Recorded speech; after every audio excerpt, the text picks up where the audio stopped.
Well, it's a quiet rumor no longer. People of power in Tallahassee say it's time to leave the ACC, and it's time to do it now. This is Locked On Big 12. You are Locked On Big 12, your daily podcast on the Big 12 Conference, part of the Locked On Podcast Network, your team every day. Happy Thursday, everybody. Welcome into Locked On Big 12. I'm Drake Toll from ESPN Central Texas. Thank you for making Locked On Big 12 your first listen every single day. Today, the former Florida State president calls for the ACC and Florida State to have a clean split right now. Brett Yormark also speaks on where expansion is headed for the Big 12, and Kansas State is burning, sadly burning.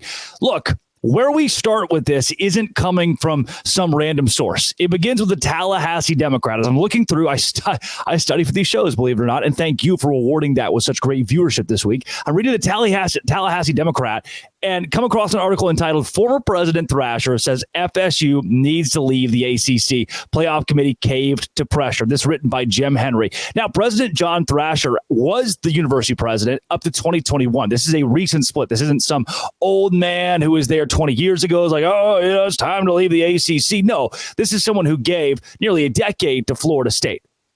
Thrasher, it says in the article, believes the playoff committee caved to pressure with ESPN, and that might be the driving factor for why Florida State needs to leave. Now, I'll get more to this, but when it comes to the Big 12, this means this is the lighthouse. This is the beacon that says, we're ready.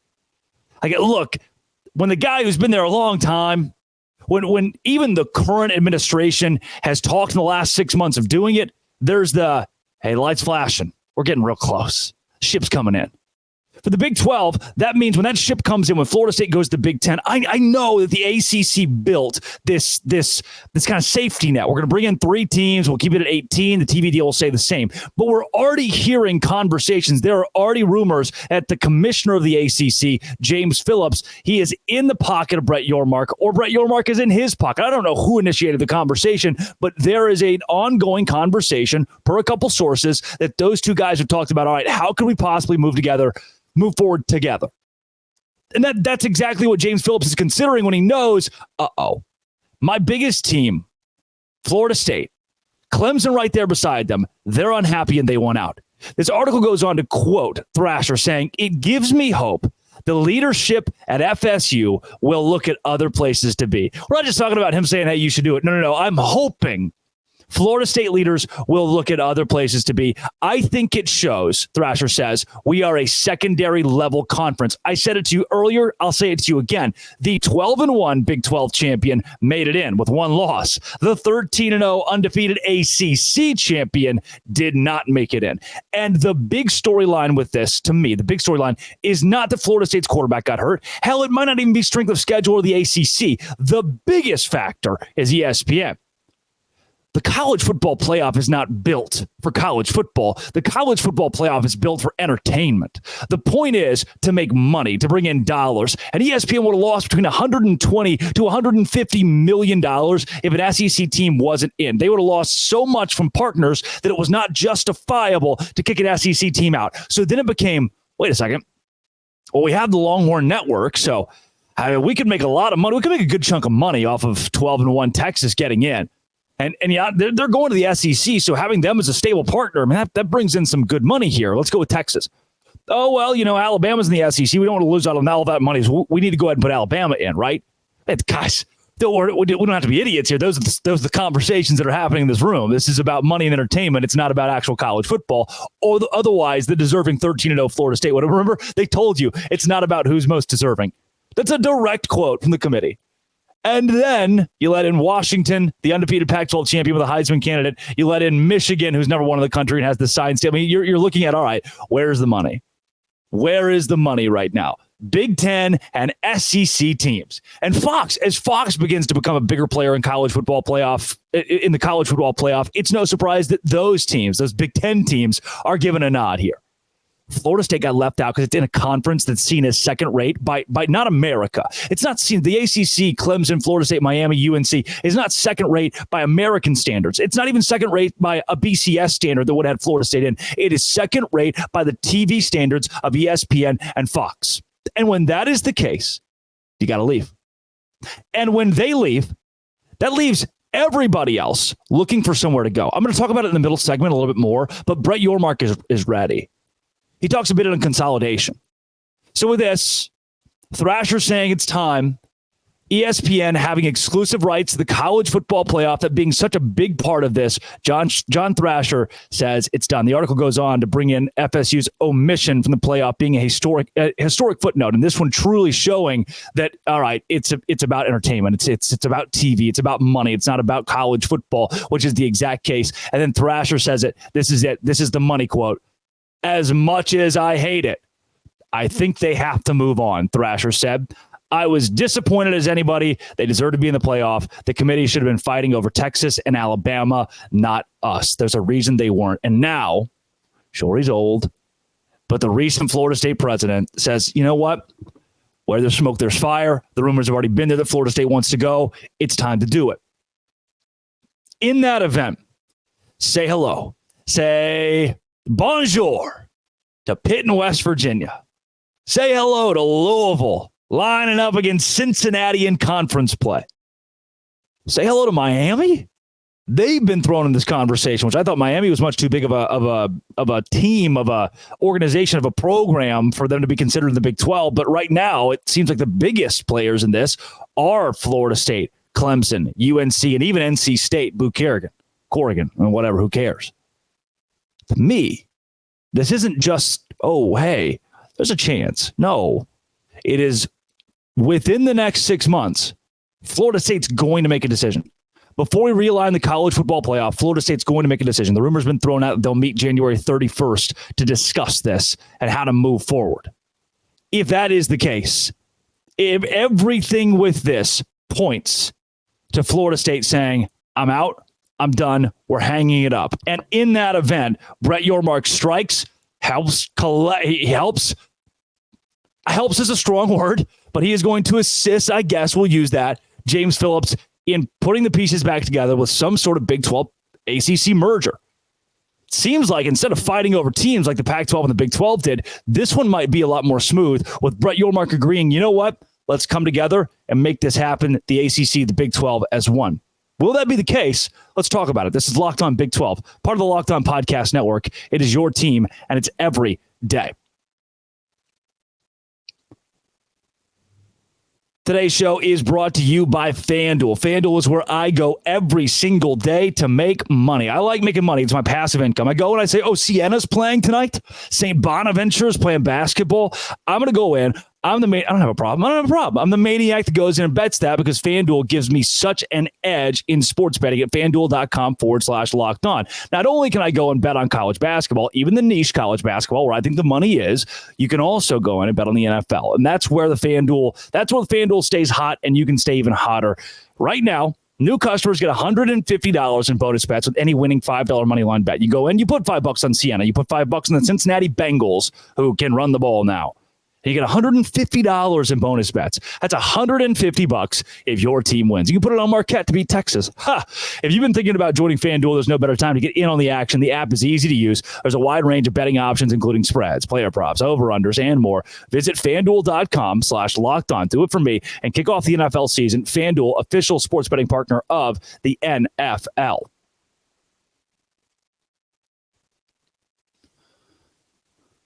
So Brett Yormark spoke on expansion this week and pissed some people off. Commissioner Brett Yormark, per Matt Fortuna, says, I'm a firm believer that consolidation breeds stability and certainty. Now, there's some stuff to unpack out of that quote, especially as we talk about whether or not the Big 12 is looking at a merger with the ACC, or instead of poaching teams from one another, these two conferences, James Phillips and Brett Yormark, will find a way to work together. But with this, Brett Yormark ends the quote, excited about our future, obviously not happy about the ultimate outcome of the Pac-12. Now, I will throw this out here for the Pac-12 fans. Brett Yormark did have something to do with the implosion of that conference. If your George Kliavkoff commissioner could have just shut his mouth, this might not have been near as ugly as it was. But the whole, we're going shopping, we're exploring our options around the country. He was so cocky. Brett Yormark said, sweet, I'll play that game. Here's Colorado. They're in the Big 12 now. Now what? As confident as the Pac-12 was they were going to keep everything, Brett Yormark made a business decision. Brett Yormark said, we stand on business. I don't think it's that disingenuous for him to say that he's upset about the outcome of the Pac-12. I don't believe that Brett Yormark's entire point was to destroy that conference, that, oh, you know what? This is personal now. We need to tear it all down. But once George Kliavkoff was like, you know what? We're going shopping. We're going hunting. Great, man. I mean, I already am set up to make a business decision. You just help me. You help make it for me. What else was Brett Yormark supposed to do? He went in and took the Pac-12. I'm not going to say it was, you can't say, oh, Brett Yormark is the ultimate cause of the Pac-12's downfall. That's not the case. But you also can't say Brett Yormark didn't play a role in the future of the conference not being a thing. Albeit a small role. George Kliavkoff's at the forefront of this. And now the conversation might get to consolidation of conferences. Because Brett Yormark went on to say about Charlie Baker. Remember the Charlie Baker situation? He's the NCAA president. He wants to create this own exclusive subdivision where only elite teams in college football are given a ticket to play in this little division. They make their own rules. They make their own transfer portal. They play their players. They pay their players as if they're employees. They can do whatever they want by themselves, govern themselves effectively. Brett Yormark says this: from my perspective, we hired Charlie to lead, and he's leading. There wasn't any pushback. While Greg Sankey came out and said, oh, what is this? I'm hearing about this for the first time. And he was ticked off. Brett Yormark instead is behind Charlie Baker on this, which shows me that Brett Yormark's view of expansion moving forward is one that is very forthright. When his response to this whole deal is, you know what? I am pro-consolidation. That is what expansion is. It's a misnomer here. We call it expansions if it grows, but it's consolidation in college athletics. And when Brett Yormark says he's pro that, and when he says he's excited about the future, and he's excited about where the conference is going, closed for business for now 6 months ago. But oh, wait a second. If Florida State and Clemson are gone and the ACC opens up, that conversation certainly changes. And the networks would certainly pay. As Clemson and Florida State, the rumor swirls about them going to the Big Ten and where Fox, where ESPN would fit into that. Then you get into, wait a second, what if we come together? And that seems to be the prevalent rumor here. What if the Big 12 and the ACC just came together and both in pro-expansion, pro-consolidation, in a move that is right on par with that, said, fine, we'll do it together. Because, guys, go with me here. In 2030, do you think there are going to be 4 conferences? Do you think Florida State's still going to be the ACC? Let's just have a really, no need to, it's not, I'll put the articles away for a second. I'll put all the paperwork, all the statistics, all the research away. Just take a deep breath, look around yourself, and understand whether or not this is sustainable. With what the NCAA president's saying, with the rhetoric that the conference commissioners are putting out, if it makes sense for it to stay where it is. With how insane, everybody knows that NIL is out of hand. Everybody knows the transfer portal is out of hand. We are trading players. There is free agency. This guy can get more money there, so he's leaving the team. Happens in the MLB all the time. Happens in the NFL all the time. Now it's happening in college football. Instead of regulating that, the mission for the president of the NCAA is to create its own subdivision for the richest teams to play with one another, to send player here, send player there, almost become an NFL prototype. All things considered, yeah, by 2030, there's going to be a move. And I, personally, would prefer that move be some sort of partnership with the ACC and the Big 12 rather than, oh no, a couple of ACC teams left, they're gone. What do we do now? Oh, Brett Yormark just poaches them. No, the two leagues can work together and get on the forefront of the creation of a super conference. To me, and I've mentioned it a couple of times this week, that's what this is about. When Brett Yormark says that he's pro-consolidation, he is pro-moving forward with expansion in a way that brings everything down into that tight subdivision. What does that do to a Kansas State, to an Iowa State? What does that do to a BYU? That's where the question comes in. That's where things get really hairy and complicated for me. All right, Brett, if you think Charlie Baker's movements are positive, if he's just doing his job you assigned him to do, but Charlie Baker's vernacular this week says that he wants to make it so that Iowa State can no longer compete at the highest level of college football. That was one of your teams, Brett. That's interesting to me. And it makes me hope that with the idea of consolidation, it doesn't cut out teams like Iowa State, but it instead means let's create a super conference with the ACC. And the idea of consolidation, that word that he used, The Big 12 stays alive, but it's even stronger because now you bring in Pitt. Now you bring in Louisville. Maybe you bring in Miami, NC State. And you move forward into a new era of Big 12 football. It's going to be badass. Sorry to the BYU and Baylor fans. Coming up, Kansas State's having a bad week. This Locked On Big 12, part of the Locked On Podcast Network. Bad 24 hours. Your team every day. Today's show is brought to you by PrizePicks. PrizePicks is where I go to make money. It's just like any other betting app, except for it's not a betting app. It's a daily fantasy app, and it's a whole lot easier to make money because they care about you, the player. There is this is beautiful. Nobody else does it like this. They offer a reboot policy for your entries. So if you pick two players, you throw in LeBron James and Travis Kelce for, over under 10 combined receptions and 3-pointers. Bam, it hits. Great. The next night you put in Patrick Mahomes and Damian Lillard for the same thing. Oh no, Damian Lillard got hurt in the first half. Doesn't return for the second half. You get a reboot from PrizePicks. You can turn a $10 into $250. I've done it myself by going to prizepicks.com/LockedOnCollege. Use code LockedOnCollege for a first deposit match up to $100. Go to prizepicks.com, LockedOnCollege. Use code LockedOnCollege for a first deposit match up to $100. Right now, it is so important to go to PrizePicks, where daily fantasy sports is made easy if you want to have fun with sports and make a little dough on the side. That's PrizePicks. Kansas State is burning. And before I unpack between Colin Klein to Naquan Tomlin to Jerome Tang to the guy that sounds like is at the very forefront of this, Richard Linton, I want to say I've seen this from a fan perspective. As somebody who went to Baylor and grew up as a Baylor fan, I have seen things unfold, and I know every fan base kind of has that moment of, oh, this sucks. When you as a fan can't do anything and you're watching everything crumble before you for whatever reason, it could be scandal, right? For me as a Baylor fan, it was scandal. In that situation, I felt so helpless because I didn't do anything. I just wanted to root for Baylor. I was so sick that Baylor done something so wrong. And even while it's not scandal here, it doesn't compare to what happened at Baylor. There are times where as a fan, there's a dark spot at your university or something happens at a university where you have no control over it and you just feel sad. I feel sad for Kansas State today. Colin Klein going to Texas A&M, I think Kansas State will get over that. There was questionable play calling at the end of games a couple times anyways. I think Kansas State's going to get over Colin Klein going to A&M, and it's a great opportunity for him. You could be upset with that, yes. The mass exodus of football players, and you're not sure the future under Chris Kleiman. The team, they underachieved this year. I'm not freaking out from the outside perspective. I think everything's going to be okay. That's all right. Where I really get worried is basketball. Listen, Jerome Tang was somebody, when he was at Baylor, I was closer with Jerome than anybody else on staff. After they won that second Big 12 championship, he was the first person that I hugged, and it was just, we shared a moment. He's just a good dude. I have nothing but good things to say about Jerome Tang and believe he was a key orchestrator of Baylor's national championship and success prior to that.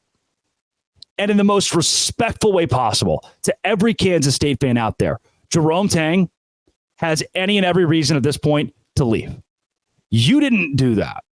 You had no effect on that. Honestly, Naquan Tomlin screwed up 100% for sure.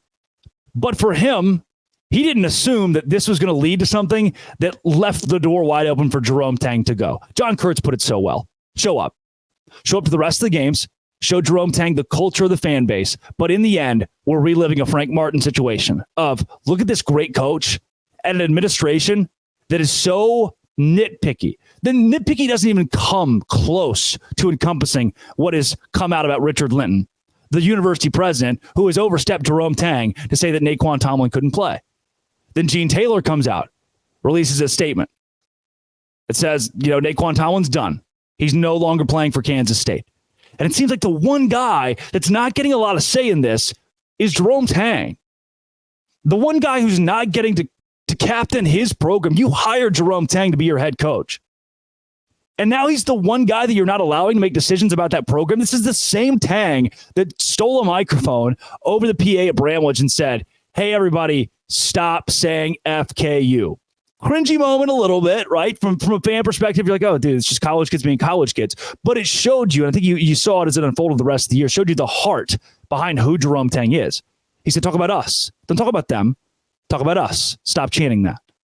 That is, for a head coach to go that far, to look a little cringy in front of everybody because of his character, because of his morals, and then a university president who just got here wants to overstep that coach. I mean, if all of this, and Kurtz has put out a lot of great stuff on it, I'm sure you're familiar. If all this stuff about Richard Linton having the great claw over the university and the great claw over even basketball is true, it is abhorrent. And Jerome Tang truly does have every reason to get out of Dodge. Do I think he will? I don't know how you don't. You look at Frank Martin. I mean, there have been guys at Kansas State who have loved Kansas State. I think Jerome Tang loves Kansas State. But at some point you say enough is enough. And as a fan, you can't blame him. This is bad. As a Kansas State fan, if you're a Kansas State fan listening, I'm sorry. You know, you feel helpless. There's nothing you can do. And it goes from Naquan Tomlin is, suspended indefinitely, being treated as an injury. It seems like Jerome Tang's not on board with this, to now he's completely off the team. If Tang was upset with Naquan Tomlin still being suspended, I can only imagine how he feels about the guy not being on the team anymore. One of the best players who did something stupid in a bar fight. I don't know all the details. I don't. But from everything that's come out about this, sounds like the punishment's not exactly matching the crime. And that Jerome Tang, you heard what he said about the student section, the students delivered. There seems to be a rapport there between Fan and Jerome Tang. But for the university administration, for a guy that's that good, if Richard Linton is the reason Jerome Tang leaves after 2 years, because he's a guy that I thought would follow after Scott Drew and spend 20 years in Manhattan. If he leaves after 2 years, know that it's not about a better opportunity. It is about the university being a complete claw on his program. And that sucks. But again, he has every right to go. And I don't know, the comment's been made. It's been a wild 24 hours for Kansas State. When you take transfer portal, you take Colin Klein, Naquan Tomlin, Jerome Tang, Richard Linton, Gene Taylor. The next head coach is going to know that, I probably don't want to work for Richard Linton. That sucks. But if Jerome Tang leaves this offseason and that's the reason why, it's going to set the program back, maybe the athletic department back a long time. And I'm sorry. Because that, for you, the fan who did nothing, really stinks. Been there. Come back tomorrow. Let's do a final Big 12 football power rankings, I think, hopefully. News keeps breaking. This has been, it always will be. Thank you so much. If you haven't subscribed, okay. Do if you enjoy the stuff, or don't. I'm just happy that you're here. This has been, it always will be. Locked On. Thanks for making it your first listen every single day. Doce Grande.